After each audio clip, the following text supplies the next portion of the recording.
আমাদের model solar system fan. এটাকে বানানোর জন্য আমরা নিয়েছি একটি সোলার প্লেট এবং একটি মোটর। এটা বানানোর আমাদের উদ্দেশ্য হলো এই প্রচণ্ড গ্রীষ্মে গরিবদের অনেক কষ্টে থাকতে হয়, যাতে তারা আর কষ্টে না থাকে, সেজন্য আমরা এটাকে বানিয়েছি। এটার এখন কাজ করে দেখাবে।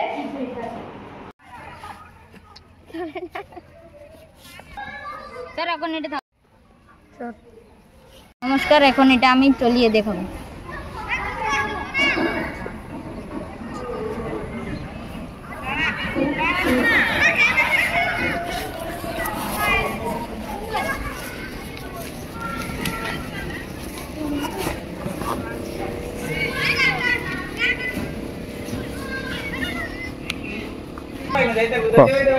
যাদের বাড়িতে কারেন্ট নেই তাদের জন্য এই মডেল খুব উপকারী।